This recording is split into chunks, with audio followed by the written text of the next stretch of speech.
ஓம் ஷேமலாய வித்மகே கலகஸ்தாய தீமகே தன்னோ வாராகி பிரசோதயாத். இன்றைய பதிவில் துலாம் ராசியில் பிறந்த நண்பர்களே, ஒரே ராசியில இணைய போகின்ற 5 கிரகங்களால் சக்தி வாய்ந்த 5 விதமான ராஜயோகங்கள் உருவாகி இருக்குது. அதுவும் குறிப்பா உங்களுடைய துலாம் ராசிக்கு 5ஆம் வீட்டுல இந்த 5 கிரகத்தினுடைய சேர்க்கை ஏற்பட்டிருக்குது. நடக்க போவது கிரகங்களுடைய யுத்தமா அல்லது கிரகங்களுடைய யோகமா? உங்களுக்கு என்ன நடக்க போகுது, என்ன கிடைக்க போகுது? கண்டிப்பா இந்த பதிவில் பார்த்துருவோம். பதிவை ஃபுல்லா பாருங்க நம்ம சேனல்ல. ஏற்கனவே 2026ஆம் வருடத்தினுடைய புத்தாண்டு பலன் பதிவிட்டாச்சு. பார்க்கலைன்னா சேனலை போய் பாருங்க. மேலும் டிஸ்கஷன் லிங்க் தரேன், பிரஸ் பண்ணி பார்த்து பயனடைஞ்சுங்க. மறக்காம நம்ம சேனலை சப்ஸ்கிரைப் பண்ணிட்டு கூட தர பெல் ஐக்கான பிரஸ் பண்ணிட்டு பக்கத்தில் ஒரு ஆளுநர் பண்ணி தவறாம செலக்ட் பண்ணிச்சு. உடனே நாங்கள் பதிவிடக்கூடிய அடுத்தடுத்த பதிவுகள் உங்களுக்கு உடனுக்குடன் நோட்டிஃபிகேஷனாக வந்து சேரும். நல்லதே நடக்கும். ஓம் நம சிவாயும். எல்லாம் இல்ல ஸ்ரீ வாராகிமன் திருடி சரணம். உலகத் தமிழ் நெஞ்சங்கள் அனைவருக்கும் உங்கள் சிவசரி ராஜ கணபதியின் அன்பான வணக்கங்கள். இன்றைய பதில் துலாம் ராசியில் பிறந்த நண்பர்களே, துலாம் ராசியில் ராசிநாதனான சுக்கிர பகவான் இந்த 2026ஆம் வருடத்துல மீன ராசியில் போய் உச்சமடைய போகிறார். மாளவிய யோகம் உருவாக போய் அதுக்கு முன்னதாகவே உங்களுடைய ராசிநாதன் சுக்கிரன் 5ஆம் வீடான கும்ப ராசியில் ராகுவோடு இணைந்து அமரப்படுறார். ராகுவோடு மட்டும் இல்லைங்க, பிப்ரவரி 21ஆம் தேதிக்கு பிறகு 5 கிரகங்களுடைய சேர்க்கை அந்த வீட்டில் நடைபெறுது. ஏன்னா ராகு அங்க இருக்கிறார். அடுத்து சுக்கிரனுடைய பயிற்சி, புதனுடைய பயிற்சி, சூரியன் அங்க பயிற்சி அடைஞ்சு போறாரு, செவ்வாய் அங்க பயிற்சி போறாரு.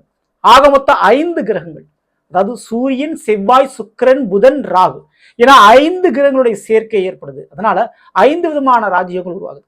சூரியனும் புதனும் இணைந்திருந்தா புதன் ஆதித்ய யோகம், சரிங்களா? அதே போல சுக்கிரனும் சூரியனும் இணைந்து ஒரு ராசியில் இருந்தா சுக்கிராதித்ய யோகம் சொல்லுவாங்க. அதே போல செவ்வாயும் சூரியனும் இருந்தால் ஆதித்ய மங்கள யோகம் சொல்லுவாங்க. ஸோ அதே போலதான் ராகுவும் சுக்கிரனும் இணைந்திருந்தால் லட்சுமி நாராயண யோகம் சொல்லுவாங்க.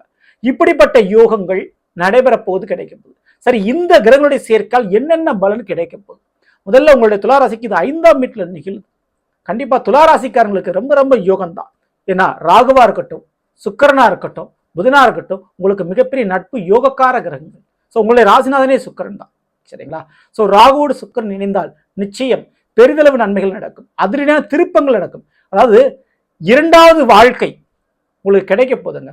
ஆமாங்க, இல்லை மறுமணத்தை எதிர்பார்த்து கொண்டிருக்கக்கூடிய துளாராசிக்காரங்க அந்த செகண்ட் சான்ஸ், வாழ்க்கையில முதல் காதல், முதல் கல்யாணம் எனக்கு தோல்வியில முடிஞ்சிருச்சு, மறுதடவை எனக்கு ஒரு நல்ல ஒரு வாழ்க்கை அமையுமா அப்படின்னு எதிர்பார்த்து கொண்டிருந்தா கண்டிப்பா அந்த மறுமணம் என்பது, மறுமண காதல் என்பது, செகண்ட் காதல் என்பது நல்ல விதத்தில் அமைப்பது. உங்களை தேடி உங்களுடைய விருப்பப்படி நல்ல ஒரு துணை வந்து சேரப்போது.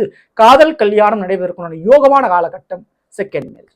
அதே போலதான் கண்டிப்பா செவ்வாயும் குறிப்பிட்டு சூரியனும் அங்க இணைஞ்சு அமர்ந்திருக்கிறாங்க. இதன் மூலமா 2வது சொத்து வாங்கக்கூடிய யோகம் இருக்குது. ஆமாங்க, நீங்க ஏற்கனவே ஒரு சொத்தை வாங்கி வித்து எல்லாத்தையும் இழந்துட்டேங்க, ஒண்ணுமே என்கிட்ட இல்லை, நல்லா இருந்தேன் நான் அப்படின்னு சொல்றீங்களா? அந்த உங்களுக்கு ஏற்கனவே நல்லா வாழ்ந்து இப்ப கெட்டு போன உங்களுக்கு மீண்டும் அந்த நல்லா வாழக்கூடிய ஒரு யோகத்தை சூரியன் செவ்வாய் கொடுக்குறாங்க.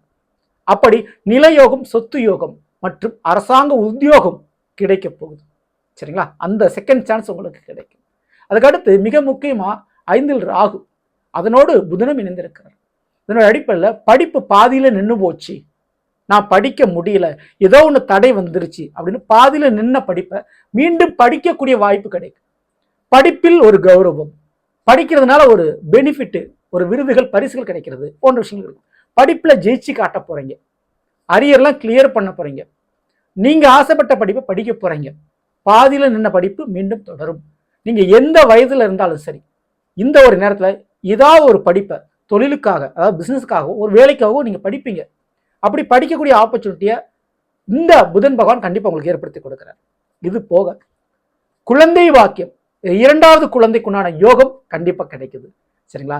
ரொம்ப நாளா ஒரு ஆண் வாரிசுக்கு நான் எதிர்பார்த்துக்கிட்டு இருக்கேங்க, என் குடும்பத்துல ஒரு ஆண் வாரிசு வேணும் அப்படின்னு எதிர்பார்த்து, அந்த ஆண் வாரிசுக்குண்டான யோகங்கள் உண்டு.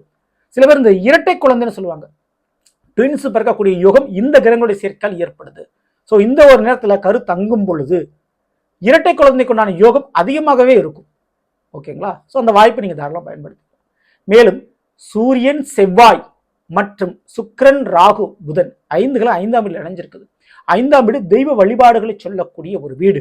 அதனோட அடிப்படையில் குலதெய்வ வழிபாடுகளை தவறாம பண்ணுங்க, இஷ்ட தெய்வ வழிபாடுகளை தவறாம பண்ணுங்க. மிக முக்கியமா வீட்டில் புதிய ஒரு வரவு, பெண் வரவுக்குண்டான யோகங்கள் இருக்கு. ஸோ நீங்க ஆண்களா இருந்தாலும் சரி அல்லது பெண்களாக இருந்தாலும் சரி, உங்களுக்கு ஏற்ற மாதிரி ஒரு நட்பு, ஒரு தோழி கிடைப்பதற்கு பாக்கியங்கள் அதிகமான உள்ளது. வேலை பார்க்கக்கூடிய இடத்துல அது பிசினஸ் பண்ணக்கூடிய நல்ல ஒரு பார்ட்னர்ஷிப் உங்களுக்கு அமையக்கூடிய சான்சஸ் உங்களுக்கு இருக்கு. இந்த ஒரு நேரத்தில் தீராத கோர்ட்டு கேஸ் வழக்கு பிரச்சனைகள் தீரும். மிக முக்கியமா வரவேண்டிய பண வரவுகள் வந்து சேரும். பண யோகம் அப்படின்றது ஏற்படுது. ஏன்னா ராகு கூட சூரியனும் இணைந்திருக்கிறாங்க. அதனுடைய அடிப்படையில எதிர்பார்க்காத அரசியல் பதவி வாய்ப்பு அல்லது அரசாங்க சம்பந்தப்பட்ட தொடர்புகளால் ஒரு பெனிஃபிட், ஒரு லாபம் அடைகிறது வாய்ப்பு ரொம்ப உண்டு. ஒரு சொத்து பிரச்சனை போய்கிட்டோம்னா அதனுடைய முடிவு காலகட்டமாக இது இருக்கும்.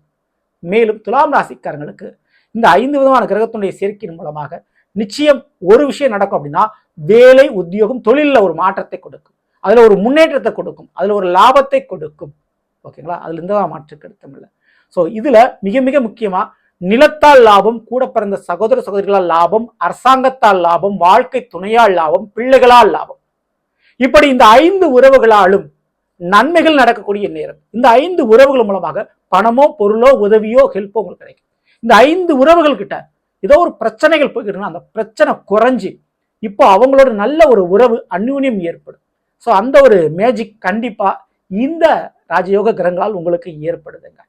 மேலும் மிக முக்கியமா இந்த ராகுவும் சுக்கிரனும் உங்களுடைய ராசிநாதன் இல்லையா, அவர் 5ஆம் வீட்டில் ராகுவோடு இணையும் போது நிச்சயம் பெரிதளவு வண்டி வாகன மாற்றங்கள், வண்டி வாகனத்தில் ஒரு லாபங்கள், டிரான்ஸ்போர்ட், போக்குவரத்து துறை, டிராவல்ஸ் வச்சு நடத்தக்கூடியவங்க, இம்போர்ட் எக்ஸ்போர்ட் பிஸ்னஸ் பண்ணக்கூடியவங்க, ஷேர் மார்க்கெட், ட்ரேடிங் போன்ற விஷயத்தில் இருக்கக்கூடியவங்க, மார்க்கெட்டிங் டிபார்ட்மெண்ட்ல இருக்கக்கூடியவங்களுக்கு மகத்தான வியாபார லாபம் கிடைக்கும். ஸோ அதுக்கு ரொம்ப ரொம்ப ரொம்ப அதிகமான முறையில் சான்சஸ் இருக்கு. அதே போல் நான் பிடி பால் வச்சு நடத்துகிறேன், சினிமா ஃபீல்டில் இருக்கிறேன், ஒரு கலைத்துறை சார்ந்த ஒரு விஷயத்தில் இருக்கிறேன்னா உங்களுக்குன்னு ஒரு அங்கீகாரம், பாராட்டு கிடைக்கும். திடீர்னு ஒரு ட்ரெண்ட் ஆகிறது, பிரபல யோகம் சொல்லுவோம். அப்படிப்பட்ட யோக வாய்ப்பு இந்த ராகு சுக்கிரனுடைய சேர்க்கையின் மூலமாக துளாராசிக்காரர்களுக்கு உண்டு. திடீர்னு நீங்க உங்களுடைய வேலை, தொழில் அல்லது கலைத்திறமை சார்ந்த விஷயத்துல ட்ரெண்ட் ஆகிறது, சினிமா செய்தி ஊடகங்கள்ல பிரபலம் அடையக்கூடிய பாக்கியங்கள் இருக்குது. ஓகேங்களா? ஸோ இப்படிப்பட்ட காலகட்டத்தில் மிக முக்கியமான ஏற்கனவே சொன்ன மாதிரி குல தெய்வங்களுடைய வழிபாடுகள், இஷ்ட தெய்வங்களுடைய வழிபாடுகளை தவறாம நீங்க பண்ணணும். அது ரொம்ப ரொம்ப ரொம்ப முக்கியமானது. கிட்டத்தட்ட இந்த கிரகங்களுடைய சேர்க்கை என்பது 500 வருடங்களுக்கு பிறகு ஒன்று சேர்ந்தது. ஏன்னா கும்பராசில ராகு இருக்கும்போது சூரியன், செவ்வாய் மற்றும் சுக்கிரன் நினைவு என்பது மிகப்பெரிய அரிதலும் அரிதான ஒரு விஷயம். மேலும் வீடு கொடுத்தவன், அதாவது அந்த கும்பராசிக்கு அதிபதியார் சனி பகவான், அவர் எங்க இருக்கிறார்? 6ஆம் வீட்டில் அமர்ந்திருக்கிறார். ஸோ 6இல் சனி இருந்து ராகு 5இல் இருக்கக்கூடிய அமைப்பு கிட்டத்தட்ட 500 வருடங்களுக்கு பிறகு ஏற்பட்டிருக்குது. மேலும் இந்த சுக்கிரன் அடுத்து சனியோடு சேர்ந்து இணைய போகிறார். அவர் உங்க ராசிநாதன். அப்போ ராகுவோடு இருக்கக்கூடிய சுக்கிரன் அடுத்து சனியோடு சேருவார். அப்போ காதல், பிள்ளைகள், கல்யாணம் அனைத்தையும் கொடுத்த ஒரு கிரகம் அடுத்து கடன், நோய், எதிரி பிரச்சனை தீர்க்கும், அதை குறைக்கும், அதை அழிக்கும். அந்த ஒரு வேலையை அதுக்கு அடுத்து பார்க்க ஆரம்பிக்க போகுது. அப்போ இப்ப கொடுக்கக்கூடிய ஆப்பர்ச்சுனிட்டி, வாய்ப்புகளை சரியாக பயன்படுத்தினால் அடுத்து உங்க வாழ்க்கையில் இருக்கக்கூடிய கடனா இருக்கட்டும், நோயா இருக்கட்டும், எதிரியா இருக்கட்டும், இந்த பிரச்சனைகளை அடியோடு நீங்க முடிச்சு கொள்ள முடியும். ஓகேங்களா? ஸோ அதுக்குண்டான சான்ஸ் தான் இந்த ராஜயோக கிரகங்கள் உங்களுக்கு சேர்க்கணும்னா கொடுக்குறாங்க. சரி, இதெல்லாம் ஒரு பக்கம் இருந்தாலும் கிரக யுத்தங்கள், ஆமாங்க, கண்டிப்பா ஒரு பக்கம் நன்மை இருந்தால் இன்னொரு பக்கம் தீமை இருக்கும். செவ்வாய்க்கும் புதனுக்கும் ஆகாது. அதனால தேவையில்லாத கெட்ட பழக்க வழக்கங்கள், முக்கியமா வார்த்தை விஷயங்கள்ல கவனம் தேவை. உறவுகள்கிட்டையும், உங்களோட பழகக்கூடியவற்றையும், வேலை பார்க்கக்கூடிய இடத்துல அதிகாரத்துல இருக்கக்கூடியவங்கள்ட்டையும் வார்த்தைகளால பகையை ஏற்படுத்திக்காதீங்க. வார்த்தையில கவனம் தேவை.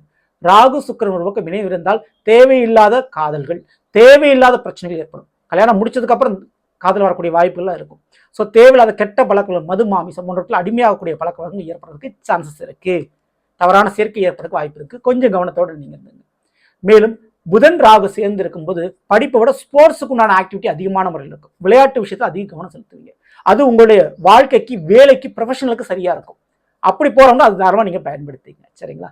மேலும் ராகுவோடு சூரியன் இணைந்திருக்கும் போது குறுக்கு வழியில சில வேலை, தொழில், குறுக்கு வழியில ஏதாவது ஒரு விஷயங்கள் பண்ணி அதனால அரசாங்க விஷயத்துல பிரச்சனை எழக்கூடும். கொஞ்சம் அதுல பார்த்து உங்களுடைய வேலை விஷயத்த கவனத்தோட நீங்க வச்சுக்கணும். சரிங்களா? மற்றபடி பயப்படாம இருக்கலாம். ஸோ நிலவுகளே, நாம் இன்று துலாம் ராசியில் பிறந்தவர்களுக்குரிய பலனை பற்றி பார்த்து நிச்சயமா உங்களுக்கு பயனுள்ள பதிவாக இருக்கும் நினைக்கிறேன். பிடிச்சிருந்த லைக் நண்பர்களுக்கும் உறவுகளுக்கும் மறக்காமல் செய்யுங்க. இதுவரை நம்முடைய சேனல் சப்ஸ்கிரைப் பண்ணாம சப்ஸ்கிரைப் பண்ணுங்க. கூட தர பெல் ஐகானை பிரஸ் பண்ணி பக்கத்தில் ஒரு ஆல் ஆப்ஷன் தவறாமல் செலக்ட் பண்ணிச்சுங்க. மேலும் அடுத்து சந்திப்போம். நன்றி, வணக்கம். நல்லதே நடக்கும். எல்லாம் ஸ்ரீ பாரகிமன் திருவடி சரணம்.